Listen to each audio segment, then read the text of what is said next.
Assalamualaikum warahmatullahi wabarakatuh. A'udzu billahi minasyaitonir rajim. Bismillahirrahmanirrahim. Alhamdulillahi rabbil alamin. Wassalatu wassalamu ala asyrafil anbiya'i wal mursalin. Sayyidina wa maulana Muhammadin wa ala alihi wa sahbihi ajma'in. Subhanaka la ilma lana illa ma 'allamtana innaka antal alimul hakim.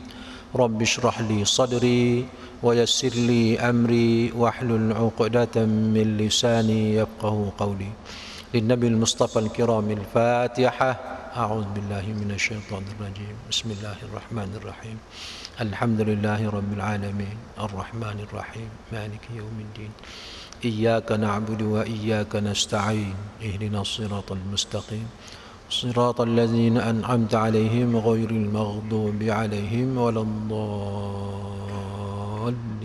آمين. بسم الله الرحمن الرحيم. Tuan-tuan dan puan-puan sekalian, di samping kita bermuzakarah berkaitan dengan bab al-udhiyah, bab kurban, persembelihan kurban, ya, yang dipanggil udhiyah, kurban. Sebab itu kita kata apa tu, hari raya kurban, ya, hari raya haji, hari raya kurban, Aidul Adha, udhiyah. Di samping kita berbincang berkaitan dengan udhiyah ataupun sembelihan kurban itu, kita duduk di dalam masjid ini sambil kita beriktikaf sehingga ke waktu Isya, supaya kita di dalam majlis ilmu, satu hal kita perolehi pahala, dan dalam satu hal yang lain kita mendapat pahala i'tikaf. Jadi satu pekerjaan yang kita lakukan, kita akan mendapat dua jenis pahala, insya-Allah. Tuan-tuan dan puan-puan sekalian, setiap tahun bila hampir dengan Aidil Adha, sibuk umat Islam kita berbincang, bercakap-cakap berkaitan dengan penyembelihan kurban di hari raya haji. Ada yang membuat persiapan pada awal-awal lagi.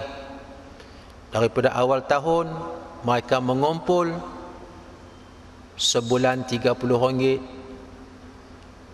sampai cukup tahun cukup RM350 untuk dibeli ataupun untuk satu share, untuk satu bahagian kurban. Ya, ada yang buat macam tu di setengah-setengah masjid, ya, kerana masing-masing ingin nak membuat ibadat kurban. Apa dia kurban itu, tuan-tuan? Kurban daripada perkataan qaruba, dekat atau hampir, ya. Kurban menghampirkan diri kepada Allah Subhanahu wa taala. Itu makna kurban, ya. Ataupun yang diistilahkan di dalam kitab-kitab fiqh mengatakan bahawa udhiyah, yakni kurban, iaitu barang yang disembelih ia daripada unta atau sapi atau kerbau atau kambing kerana menghampirkan diri kepada Allah Ta'ala di dalam masa yang ditentukan, iaitulah pada hari raya haji dan hari-hari tasyrik. Itu yang dikatakan kurban. Kalau dari segi istilahnya, persembelihan binatang ternakan. Apa dia binatang ternakan? Unta, lembu, kerbau, kambing, biri-biri, untuk mendampingkan diri kepada Allah Subhanahu wa taala. Itu yang dikatakan kurban, menghampirkan diri kepada Allah Subhanahu wa taala. Tuan-tuan, Allah Subhanahu wa taala tidak terima dagingnya. Allah Subhanahu wa taala tidak terima darahnya. Apa yang diterima oleh Allah Subhanahu wa taala ialah ketakwaan kita kepada Allah untuk membuat korban itu. A'udzubillahi minasyaitonirrajim. Lan yanalallaha luhumuha wala dima'uha walakin yanaluhu taqwa minkum. Shadaqallahul azim. Allah Subhanahu wa taala tidak terima darahnya, Allah Subhanahu wa taala tidak terima dagingnya. Apa yang Allah Subhanahu wa taala terima ialah perasaan ataupun hati kita yang bertakwa kepada Allah untuk membuat korban, untuk penyembelihan binatang ternakan ini untuk dibahagi-bahagikan kepada fakir miskin. Itu yang Allah terima, takwa itu yang Allah terima. Ya, jadi oleh sebab apa yang diterima daripada kita itu ketakwaan kita kepada Allah, maka setiap orang yang hendak membuat korban mestilah betul niat dia. Mesti betul niat dia. Ya. Mengapa kamu buat korban? Kerana mendampingkan diri kepada Allah Subhanahu wa taala, lillahi taala, kerana Allah semata-mata, bukan kerana yang lain daripada itu. Jadi kalau macam tu kita berniat untuk nak buat korban, insya-Allah Allah akan terima korban kita itu. Tetapi kalau sekiranya kita buat korban, mengapa kamu buat korban? Orang lain pakai masuk, saya nak masuk sama. Macam tu tak ada apa. Orang pakai bayang apa ni, orang pakai ambil bayang korban, saya pun nak masuk samalah, teringin nak masuk. Tak ada macam tu. Mesti sucikan hati, niat kerana Allah semata-mata, barulah ibadat korban kita itu diterima oleh Allah Subhanahu wa taala. Tuan-tuan dan puan-puan sekalian, bermula dalil yang menyebutkan korban itu dahulu daripada ijma', yakni firman Allah Subhanahu wa taala, a'udzubillahi minasyaitonirrajim, fasalli li rabbika wanhar. Shadaqallahul azim. Sembahyangkan olehmu ya Muhammad hari raya dan sembelih olehmu kurban. Sembahyang hari raya, raya haji maksudnya, dan lepas itu sembelih kurban. Jadi daripada ayat Quran ini maka ternyata disyariatkan kurban itu untuk kita lakukan semata-mata kerana Allah Subhanahu wa taala.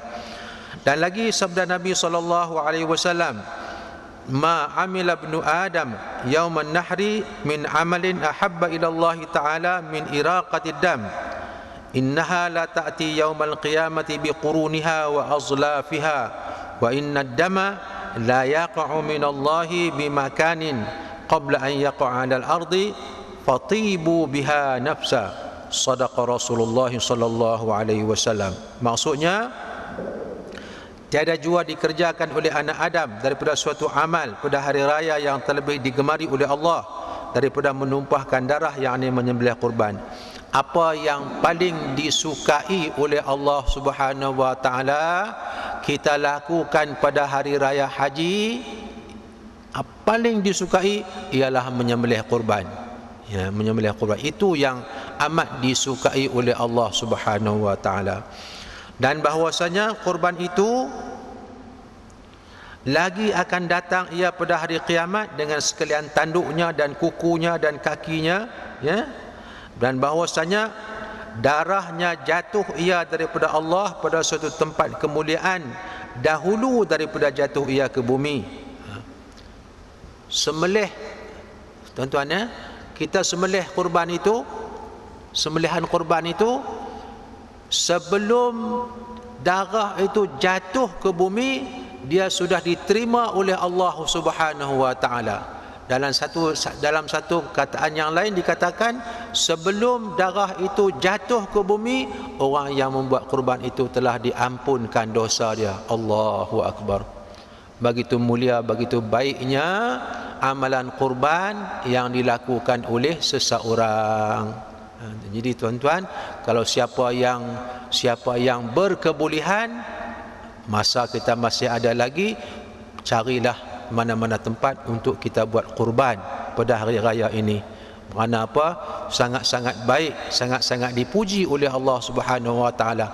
paling utama amalan yang dilakukan oleh anak Adam di hari raya ialah di hari raya haji. Paling utama amalan yang dilakukan di hari raya haji ialah sembelih kurban. Maka kalau dapat kita lakukan, kita sembelih. Darah yang pertama mengalir sebelum jatuh ke bumi diterima oleh Allah Subhanahu wa taala di tempat kemuliaan. Allahu akbar. Dahulu daripada jatuh ia ke bumi, maka sukakanlah diri kamu dengan kurban itu. Hadis riwayat Tirmizi dan Al-Hakim. Lagi sabda Nabi sallallahu alaihi wasallam, azimu dhahayakum fa innaha 'ala sirati matayakum. Azimu dhahayakum fa innaha 'ala sirati matayakum. Sadaqa Rasulullah sallallahu alaihi wasallam. Perbesarkan oleh kamu akan sekalian korban kamu. Mana kata agungkan, muliakan korban itu. Karena bahwasanya ia jadi tunggangan kamu atas titian pada hari kiamat. Itu kelebihan dia. Macam mana kita nak bayangkan sembelihan kita itu menjadi tunggangan titian kita di hari kiamat? Wallahu a'lam. Macam mana keadaan dia yang Allah nak jadikan? Apakah binatang yang kita sembelih itu betul-betul menjadi tunggangan kita yang telah pun dipersiap sediakan oleh Allah Subhanahu wa taala untuk laluan titian siratul mustaqim, ataupun kelebihan pahala yang kita perolehi itu membantu menolong kita untuk melalui titian siratul mustaqim. Itu kekuasaan Allah Subhanahu wa taala. Boleh jadi kalau pada zahir hadis ini binatang ternakan, binatang yang disembelihkan itu menjadi tunggangan kita, kalau ikut zahir hadis ini.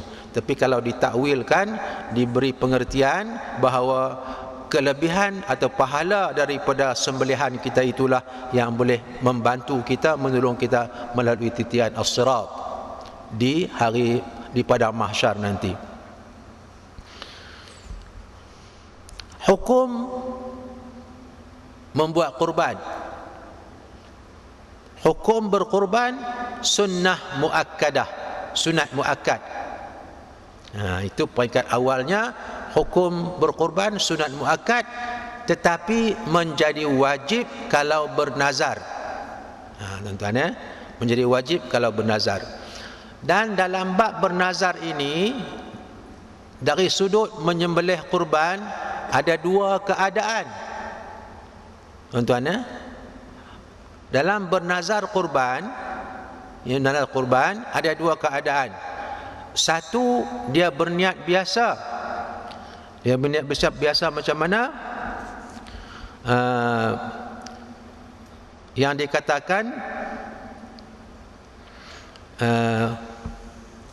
walillahi alayya, wajib ke atas aku membuat kurban pada tahun ini. Dia sebut macam tu, dia sudah bernazar untuk nak buat kurban pada tahun ini. Itu yang pertama. Itu yang pertama, dia bernazar, wajib ke atas aku membuat kurban pada tahun ini kerana Allah Ta'ala. Bila dia sebut macam tu, dia sudah bernazar untuk buat kurban, maka wajib ke atas dia buat kurban. Satu. Macam mana satu lagi yang mewajibkan jadi kurban? Katakan dia memelihara kambing atau dia memelihara lembu. Lalu orang tanya dia, ini lembu apa? Dia pun jawab, ini lembu kurban. Dia sudah takyinkan, dia sudah menentukan bahawa lembu itu lembu kurban, maka wajib dia menyembelih lembu itu, tidak boleh lagi ditasarrufkan. Dia tak boleh jual, dia tak boleh tukar, dia tak boleh apa-apa. Lembu yang dia tunjuk itu wajib dikurbankan. Ataupun dia beli kambing, dia tuntun kambing, dia duk tuntun, dia bawa kambing. Orang kata ni kambing apa ni? Dia kata ni kambing kurban. Maka bila dia sebut macam tu, kambing itu sudah menjadi kambing kurban. Wajib ke atas dia menyembelih kambing itu, tidak boleh ditukar, tak boleh dijual, tak boleh dibuat apa lagi. Jadi ada dua cara yang boleh mewajibkan seseorang itu membuat korban. Ya, satu dengan nazar biasa, lafaz nazar biasa. Satu lagi dengan ta'yin. Ta'yin kata menentukan mana satu lembu atau mana satu kambing yang nak dikurbankan. Ini lembu kurban kata dia, ini kambing kurban, maka wajib atas dia buat kurban. Kita tidak boleh memandang ringan perkara yang semacam itu, tuan-tuan, kerana apabila wajib berkurban, apabila kurban itu menjadi kurban wajib, maka orang yang membuat kurban dan keluarga dia haram makan daging kurban itu. Haram makan daging kurban itu, semuanya mesti disedekahkan kepada fakir miskin belaka.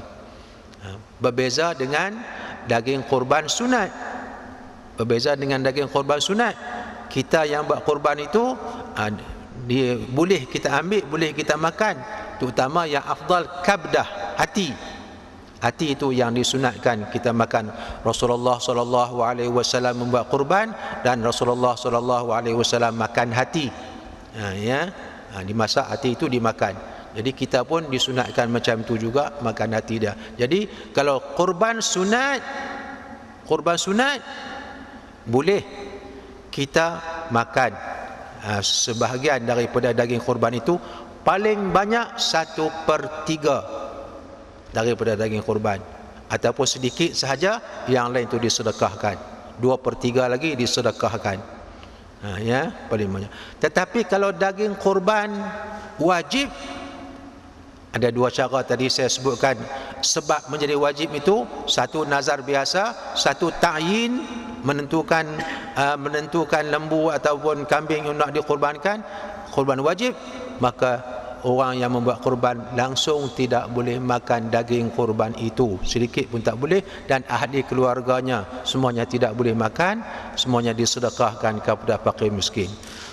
Ada setengah orang dah disebut macam tu, dia pergi jual pula daging, dia pergi jual pula lembu itu. Dia sudah takyinkan ini lembu kurban kata dia, lepas itu tak berapa lama dia jual. Itu tak boleh macam tu. Dia sudah, bila dia sebut ini lembu kurban, sudah putus hak milik, tuan-tuan, sudah putus hak milik, bukan jadi milik dia lagi. Ini lembu kurban, ini kambing kurban. Bila dia sebut macam tu, lembu atau kambing tadi sudah bukan jadi milik dia. Lembu atau kambing tadi sudah menjadi milik fakir miskin, maka dia tidak boleh buat apa satu kepada kurban yang wajib. Kurban yang wajib ini, itu keadaan dia.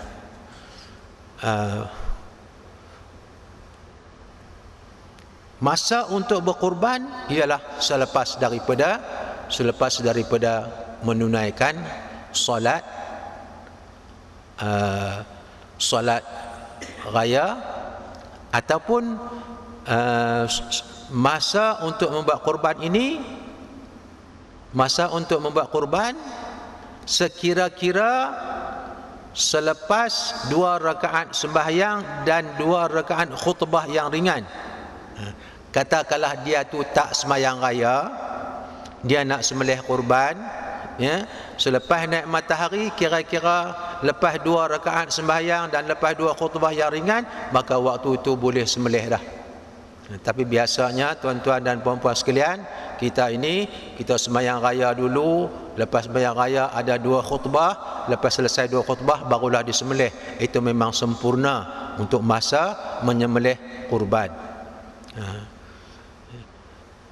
Kalau kita bandingkan dengan aqiqah, kekah, dalam bahasa Melayu kita kata kekah. Aqiqah juga persembelihan binatang ternakan, tetapi aqiqah persembelihan untuk anak yang baru lahir. Itu. Dan masa untuk aqiqah tidak terhad, dia sepanjang tahun. Berbeza dengan kurban hanya pada hari raya haji dan hari-hari tasyrik. Ya, itu disunatkan kita membuat akikah. Maksud saya kurban itu pada hari raya haji dan hari tasyrik, tetapi akikah sepanjang masa bila anak itu dilahirkan sampai dianya baligh. Kalau pada kita tuan-tuan, kalau pada kita, ya, pada orang ramai ini menyembelih kurban itu adalah sunnah muakkadah, tetapi pada Nabi SAW wajib kurban. Ya, pada Nabi SAW wajib kurban atas Nabi kita Muhammad SAW, khususiyah baginya kerana sabda Nabi SAW, umirtu bin nahri wa huwa sunnatan lakum, sadaqa Rasulullah SAW. Yang ini telah disuruhkan Allah akan daku berkurban, dan iaitu sunat bagi kamu. Hadis riwayat Tirmizi. Dan lagi sabda Nabi SAW, kutiba alayya an-nahru wa laysa biwajibin alaikum, difardukan ke atasku kurban dan tidak wajib atas kamu. Hadis riwayat Daruqutni. Jadi bagi Nabi SAW wajib berkurban. Bagi kita umat manusia ini, umat Nabi Muhammad, ya, hanya sunnah muakkadah, tetapi akan menjadi wajib kalau bernazar. Takat ini dulu sebagai permulaan untuk pembicaraan kita, tuan-tuan dan puan-puan sekalian. Kalau ada apa-apa yang hendak tuan-tuan soalan, tuan-tuan dan puan-puan untuk memberi soalan, insya-Allah akan saya cuba berjawab di sekitar kurban, ibadat kurban ini. Persilakan.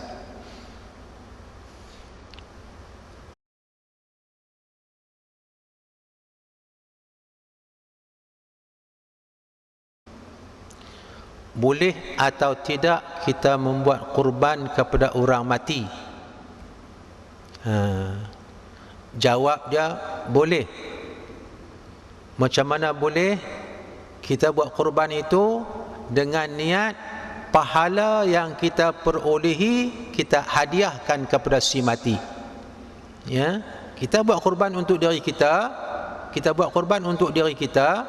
Selepas dah kita buat kurban, ya Allah, pahala kurban aku ini aku hadiahkan kepada si fulan, si fulan, si fulan. Rasulullah SAW membuat kurban untuk diri baginda SAW dan untuk umat baginda. Jadi pernah Rasulullah SAW buat kurban untuk Nabi sendiri dan untuk umat. Makna kata kalau kita juga nak buat kurban untuk kita ataupun untuk siapa yang kita hajatkan untuk dikurbankan. Ya. Umpamanya pahala kurban aku ini, ya Allah, aku hadiahkan kepada bapa aku hadiahkan kepada ibu aku, maka boleh kita lakukan macam itu. Itu yang pertama. Kemudian kutu buat kurban. Ya. Sebenarnya tadi telah saya sebutkan. Sebenarnya bukanlah kutu macam mana. Kalau kutu kita kata ini siapa yang dapat dia bagi dekat orang tu. Giliran berapa yang dapat dia bagi dekat orang tu. Ini bermakna dikumpulkan duit itu sedikit demi sedikit. Ya. Jadi kalau sebulan RM30, dalam setahun 12 kali 3 360, satu share kurban lebih kurang RM350 satu tumpuk, maka dia boleh bulan-bulan dia simpan RM30 sampai cukup setahun, maka dia boleh buat satu kurban. Boleh macam tu, insya-Allah boleh dilakukan. Dan banyak tempat yang telah pun membuat amalan seperti itu dan berjaya berhasil. Ada setengah tempat saya tengok macam tu, mereka kumpul sebulan RM30, mereka dapat menyembelih 5 ekor lembu untuk buat kurban. Kumpul sebulan RM30. Alhamdulillah. Ya.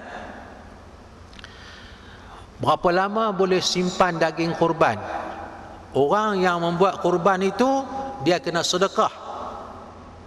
Sedekah daging kurban itu kepada fakir miskin. Tak boleh simpan, itu hak orang. Hak orang fakir miskin. Yang nak simpan ini, kalau sekiranya fakir miskin itu dah terima kurban, orang ni bagi dekat dia kurban, orang ni bagi dekat dia kurban, orang ni bagi dekat dia daging kurban, banyak daging kurban dia dapat, jadi itu hak dia. Yang tu dia nak simpan tak apa. Tapi bagi kita yang dapat yang kita yang buat kurban ini, kita kena bagi, itu hak orang. Hak orang miskin. Hak orang miskin. Ya, semua kena bagi dekat orang miskin. Ramai orang miskin yang memerlukan daging kurban. Ini dengan sebab itu orang yang menerima daging kurban dia boleh simpan, tak apa. Tapi orang yang membuat kurban itu dia kena sedekahkan secepat mungkin kepada fakir miskin. Boleh atau tidak daging kurban itu dijadikan sebagai upah orang menyembelih? Jawab dia, tak boleh. Tak boleh. Daging kurban sunat disedekahkan mentah-mentah kepada fakir miskin. Ya, tak boleh jadikan upah. Daging kurban wajib disedekahkan semuanya kepada fakir miskin. Sedikit pun tidak boleh dijadikan upah. Bukan kata daging, kulit ataupun tanduk binatang kurban itu pun tak boleh dijadikan upah kepada fakir, kepada orang yang menyembelih. Tak boleh ambil kulit, ambil tulit dan ambil ni lah upah dia. Tak boleh kita nak ambil kulit binatang itu sebagai upah. Kulit pun tak boleh, apatah lagi kalau daging korban itu sendiri. Semuanya mesti disedekahkan kepada fakir miskin. Jadi dengan sebab itu orang yang menyembelih itu hendaklah dibuatkan persediaan asing untuk upah dia. Jangan ambil daging, jangan ambil apa pun daripada bahagian sembelihan itu nak jadikan upah untuk orang yang menyembelih. Itu yang pertama. Boleh tak boleh dijual? Pun juga tidak boleh. Ya, apa sahaja semua disedekahkan kepada fakir miskin. Walaupun kulit, kalau sekiranya kulit itu dijual, maka tidak ada korban baginya, makna kata batal. Tidak sah korban kalau walaupun kulit itu dijual. Malah semuanya mesti disedekahkan. Tidak boleh sedikit pun, dijual, semua disedekah.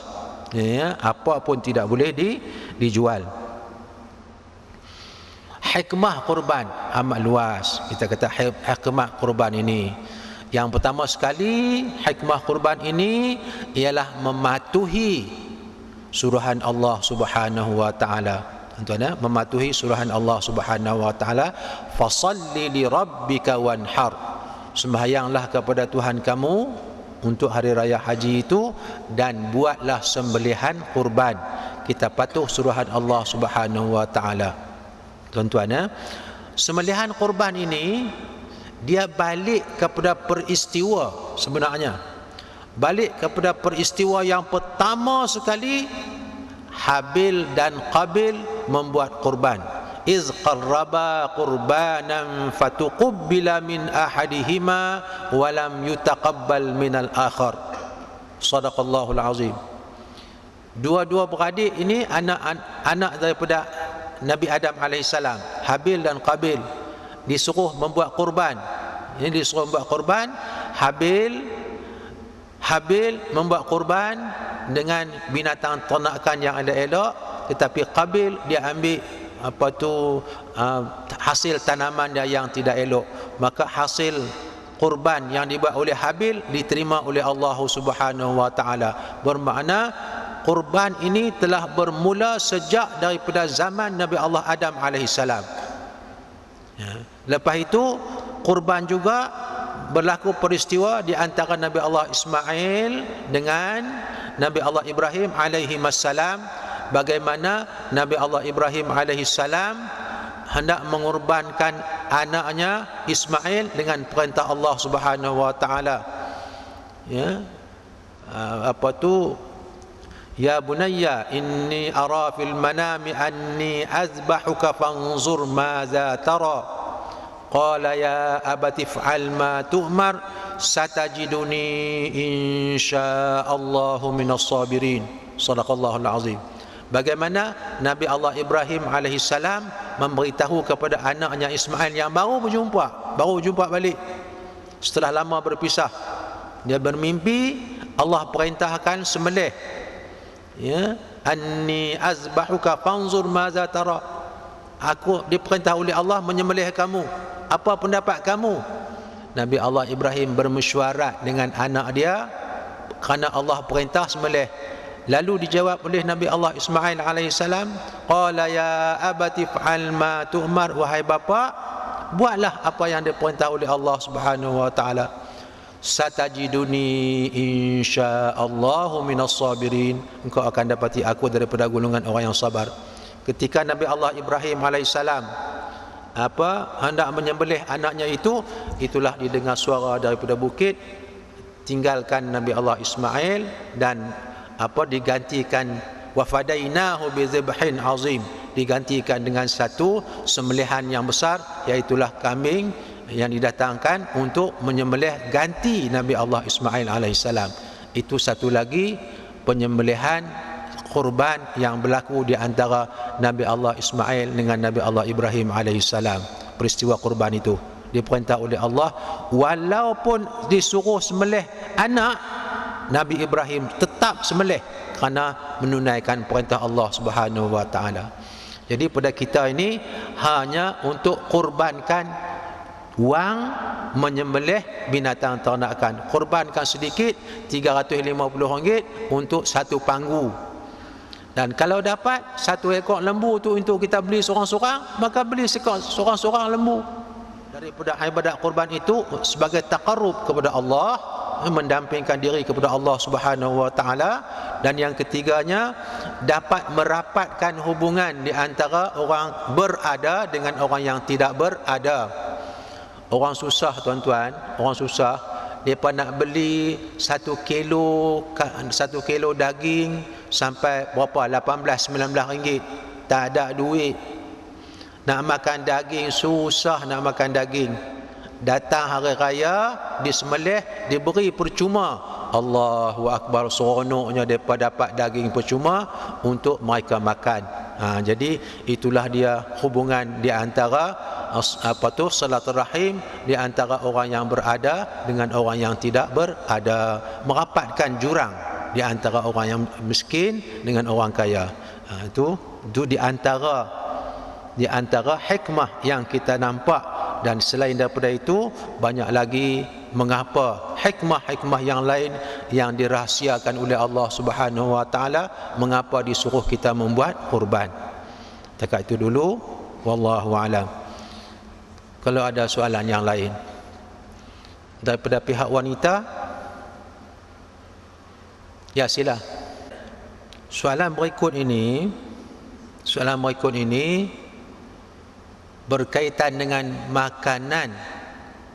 makanan di pagi hari raya. Peraturan makanan apa yang nak kita makan pada pagi hari raya. Di pagi hari raya haji berbeza dengan di pagi hari raya fitrah. Kalau hari raya puasa Aidilfitri, disunatkan kita makan terlebih dahulu baru kita pergi sembahyang. Sedangkan di hari raya Aidil Adha disunatkan kita pergi sembahyang dahulu, balik baru makan. Itu keadaan dia. Ya. Hari raya puasa sunat makan dulu baru pergi sembahyang, supaya terbeza hari raya puasa tu. Kita duk puasa selalu, pagi-pagi pun kita puasa, bila hari raya puasa makan dulu baru pergi, mana kita tak puasa hari itu. Tapi bagi hari raya haji, pergi dulu sembahyang, kemudian lepas itu balik baru makan. Ya, itu keadaan makan pada pagi hari raya. Apakah yang apakah makanan yang afdal kita makan pada hari raya haji? Itu tidaklah semestinya, wallahu alam, tidaklah semestinya daging kurban yang nak kita makan itu. Tidaklah semestinya daging kurban. Apa juga makanan yang halal yang boleh kita makan, insya-Allah tidak mengapa. Sebab apa? Kalau nak tunggu daging kurban makan, tentu ambil masa yang agak lama. Sementara nak disembelih, sementara nak dicucikan daging itu, sementara nak diperolehi, nak didapatkan kepada kita, ya. Kalau diberikan kepada kita, disedekahkan kepada kita, kalau sekiranya daging itu tak disedekahkan kepada kita, kita nak dapat di mana pula? Jadi dengan sebab itu tidak semestinya daging kurban itu kita dapat. Kalau kita dapat, bolehlah kita makan. Kalau kita tak dapat, macam mana kita nak makan? Dengan sebab itu, apa juga yang afdal kita makan pada hari raya Aidil Adha itu, bolehlah kita makan, insya-Allah tidak mengapa. Ya. Pada pandangan saya, tidak semestinya daging kurban yang afdal kita makan pada hari raya. Ya, kalau kita dapat, kalau kita tak dapat, bagaimana kita nak makan daging kurban pada pagi hari raya? Ya, kenapa? Daging kurban ini mengikut disedekahkan kepada kita. Ya, begitu keadaan dia, ya. Ya, wallahu a'lam. Yang pentingnya niat kita hendak buat kurban kerana Allah Ta'ala. Di mana tempat yang kita nak buat kurban itu terpulang kepada kita. Sama ada kita nak buat di sini, ataupun kita dengar kata di Kamboja sana ramai orang miskin nak buat kurban di sana, boleh. Ya, mula niat nak buat di sini, tapi dengar-dengar di sana lagi banyak orang miskin, tukar niat nak buat di sana, insya-Allah tidak mengapa. Yang pentingnya hati kita ikhlas nak buat kurban, nak bantu orang miskin. Itu yang paling utama. Ya.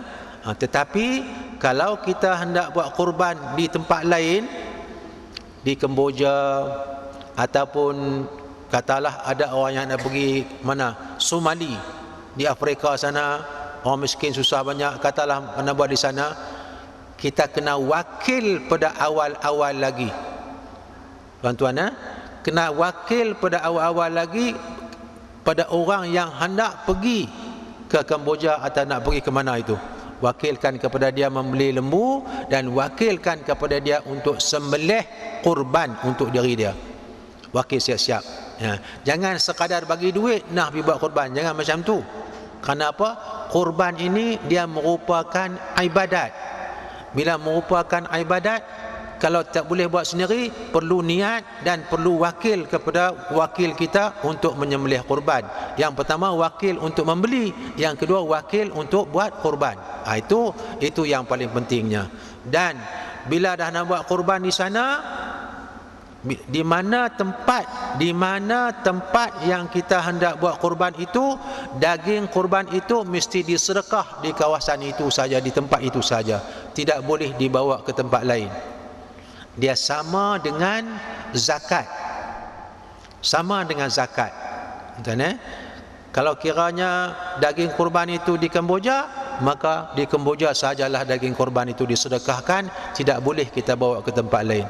Kalau bawa ke Somali umpamanya, Somalia sana, di sanalah sahaja kita sedekahkan daging kurban itu, tidak boleh bawa ke tempat lain. Tapi di peringkat awal mesti diwakilkan kepada yang hendak membuat kurban itu, satu wakil untuk membeli lembu ke apa ke, ya, kambing ke, satu lagi wakil untuk menyembelih kurban. Jelas, ya? Insya-Allah, wallahu a'lam. Boleh kita nak buat kurban. Jadi macam mana persoalan tadi, kita wakil kepada satu orang itu untuk nak buat kurban, pergi beli binatang kurban, balik mai tengok cacat, maka daripada awal lagi binatang yang cacat itu tidak sah dibuat kurban. Maka tak boleh kita nak buat kurban binatang yang cacat. Binatang yang cacat tidak boleh kita lakukan kurban, tidak sah. Mestilah dianya sempurna segala-galanya. Walaupun tuan-tuan dan puan-puan sekalian, walaupun kita katakan binatang yang kita nak buat kurban itu berkudis, kudi, ya. Pada zahirnya kita nampak kudis di atas kulit, tetapi dianya menghilangkan liur orang memakan dia. Orang nampak kudi korak macam tu, orang tak teringin nak makan. Jadi itu pun tidak boleh kita buat kurban. Mestilah dianya yang sihat, yang elok, yang tidak ada sebarang kecacatan. Jadi balik pada persoalan tadi, orang yang hendak membeli, orang yang hendak membeli, yang kita wakilkan dia itu untuk membeli lembu tadi, dia itu pun mesti faham bagaimana bentuk binatang yang hendak dibeli itu. Mestilah cukup syarat-syarat dia, mesti cukup. Kalau lembu, kambing, mesti umur 2 tahun ke atas. Kalau unta, mesti 5 tahun ke atas. Kalau biri-biri, 1 tahun ke atas tak apa. Ya, biri-biri boleh setahun ke atas. Lembu, kambing, unta, lembu, kambing, kerbau 2 tahun ke atas. Unta 5 tahun ke atas. Kurang umur pun tidak sah juga. Kita tengok ni tak cukup umur ni tak boleh buat, maka daripada awal lagi tidak sah binatang itu untuk dibuat kurban. Jadi daripada awal lagi tertolak, maka tak boleh, tidak sah dibuat kurban binatang yang seperti itu. Wallahu a'lam. Kurban setiap tahun, itu alhamdulillah, itu yang paling baiknya. Kalau kiranya kita ini berkemampuan, berkebolehan, mempunyai kelebihan untuk kurban, maka setiap tahun kita buat kurban lagi baik. Kita taat, patuh kepada perintah Allah Subhanahu wa taala. Cuma hati kita mesti bersih, suci hati, ikhlas. Setiap tahun kita buat kurban, ikhlas kerana Allah Subhanahu wa taala untuk membantu fakir miskin. Hati kena jaga. Jangan ada ingatan hendak menunjuk-nunjuk. Maksudnya macam mana? Tengok aku tiap-tiap tahun aku buat kurban. Jangan buat macam tu. Ya, jangan buat macam tu. Jangan pergi cerita dekat orang, tengok aku tiap-tiap tahun buat kurban, tahu tak? Aku tiap-tiap tahun. Itu dia sudah ada takabur, riak, tak mau macam tu. Tetapi dengan ikhlas hati, niat yang penuh ikhlas kerana Allah Subhanahu wa taala, maka setiap tahun dia buat kurban, insya-Allah tidak mengapa. Itu lagi baik, ya, itu lagi baik. Kemudian tulang kulit, kalau sekiranya macam kulit tadi ni, kulit binatang kurban itu, ya, kulit dia, kepala dia ataupun perut apa, kadang-kadang di tempat-tempat yang sembelihan banyak sampai 12, 13 ekor, 20 ekor, perut apa ni, tulang-tulang apa tulang diambil, ya, tulang diambil untuk dibuat sup, buat apa semua sekali. Kulit dengan perut dengan kepala itu selalunya ditanam, tak ada siapa nak ambil. Kalau ada orang nak ambil, disedekahkan, disedekahkan kepala, disedekahkan kulit. Tetapi sedekah pun mesti kepada orang Islam.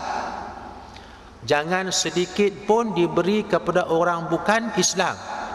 Orang bukan Islam tidak ada hak untuk mengambil apa juga di dalam bahagian apa tu binatang kurban itu. Tidak boleh. Semuanya untuk orang Islam belaka. Ya. Jadi tulang-tulang itu seelok-eloknya kalau dapat ditanam, kalau dapatlah. Tapi kadang-kadang kalau orang yang duduk di tingkat berapa, dia dapat daging kurban, dapat tulang kurban, dia duduk tingkat 12 nak pergi tanam, tak mana? Ya, tinggi tempat dia duduk tingkat tu. Jadi macam tu dia hendaklah buang di tempat yang baik, buang di tempat yang elok, jangan di tempat-tempat yang tidak elok. Kalau dapat tanam, kalau tak dapat buang di tempat yang elok. Wallahu a'lam. Orang bukan Islam nak tumpang sama kurban. Dah ada 6 bahagian, satu bahagian lagi, satu tumpuk lagi orang bukan Islam minta dia nak kurban sama tuan-tuan. Macam mana, boleh tak boleh? Dia bukan ahli untuk kurban. Orang bukan Islam, dia bukan ahli untuk kurban. Bagaimana dia nak berkurban sedangkan dia hanya syirik kepada Allah Subhanahu wa taala, dia menyekutukan Allah Subhanahu wa taala, ataupun dia tidak beriman kepada Allah Subhanahu wa taala dan rasulnya, dia nak kurban apa? Dia bukan ahli untuk kurban, dan dia bukan ahli untuk berniat kurban. Maka dengan sebab itu tidak boleh kita bagikan kepada bukan Islam untuk membuat korban. Tidak sah. Ya, itu. Kemudian binatang ta'yin yang kita dah ta'yin, kita dah tentukan ini binatang kurban, lembu ke kambing, tiba-tiba hilang. Hilang, kita tengok dengan sebab apa dia hilang. Dengan sebab apa dia hilang? Adakah dengan sebab kecuaian kita? Kalau kita cuai, kita lepas, tak ikat, tak tambat macam tu, dia hilang, itu kita kena ganti. Tetapi kalau sekiranya dengan sebab-sebab tertentu maka dia hilang, itu tidak payah diganti, sebab bukan kehendak kita keadaan hilang macam tu. Tapi kalau sekiranya kita cuai, kena ganti.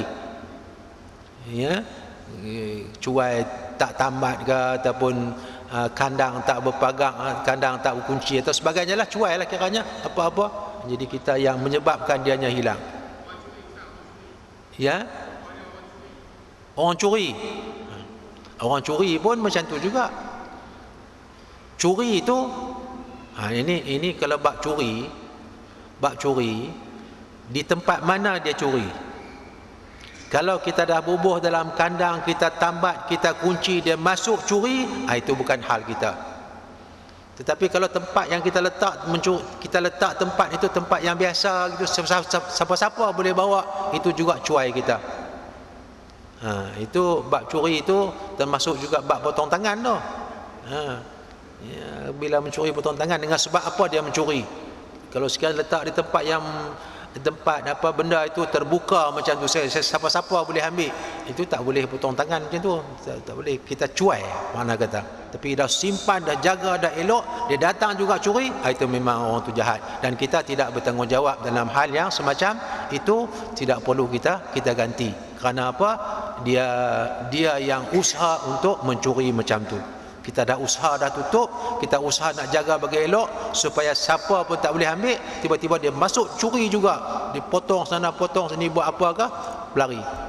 Itu kita dah lepas tanggungjawab kita, dicuri juga, maka tidak payah kita ganti.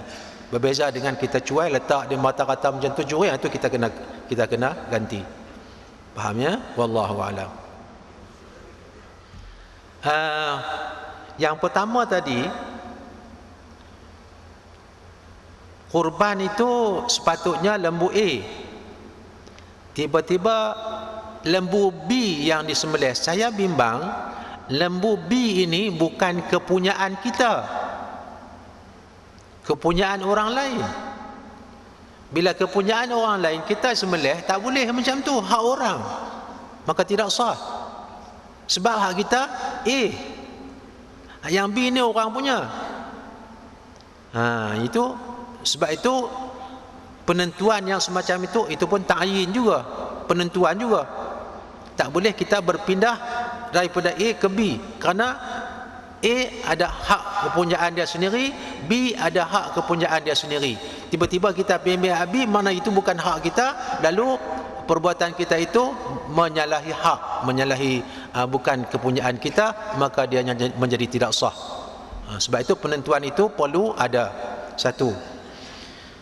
Yang keduanya, lembu naik minyak. Allahu Akbar. Tuan-tuan, keadaan hari ini, bila kita pergi tengok di tempat persembelihan, dia tidak merebahkan lembu itu macam mana kita nak rebahkan di kampung-kampung tu. Ikat tali depan, kaki belakang, tarik, berdebuk jatuh. Bukan macam tu sembelihan hari ini. Saya biasa pergi tengok di tempat penyembelihan di tempat penyembelihan kerajaan, dimasukkan macam tu, dia rapat, dinding tu dia rapatkan, kemudian dia pusing, jatuh, tak payah tarik tali apa pun tak payah. Jadi kalau macam tu keadaan dia, masalah naik minyak tak berlaku. Ya, ditakdirkan kita di kampung, nak pegang tak boleh, nak apa tak boleh. Ya. kalau pelali itu dia tidak sampai menyebabkan mati. Kita bimbang mati kerana apa? Mati, bila dah mati dia jadi bangkai. Bila bangkai tidak sah apa tu sembelih. Jadi sejauh mana pelali itu berkesan kepada binatang yang nak kita sembelih? Sejauh mana? Kalau kiranya sekadar dia pengsan begitu saja, insya-Allah tidak mengapa. Dia tidak mati. Tetapi dibimbangkan sampai membawa kepada ghargharah, kepada hampir-hampir kepada mati. Itu tak boleh. Kalau dibiarkan sat lagi dia mati dengan pelali itu, itu tak boleh. Kerana dia akan membawa kepada mati. Tapi kalau sekadar kita kata macam pengsan itu sahaja, insya-Allah tidak mengapa, boleh untuk memudahkan kita tangkap dan sembelih. Jangan sampai membawa pelali itu, jangan sampai membawakan mati binatang ternakan yang kita hendak kurban. Kalau sekadar pingsan, insya-Allah tidak mengapa.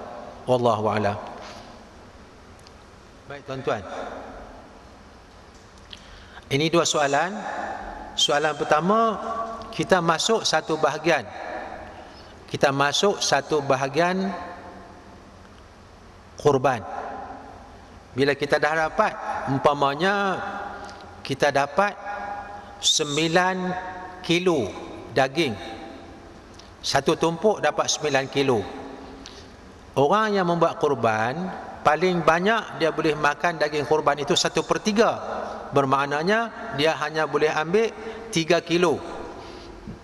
Tinggal lagi 6 kilo. 6 kilo, ya, 3, 6. Jadi 6 kilo lagi itu boleh atau tidak kita masak dan kita panggil orang fakir miskin makan. Itu dah.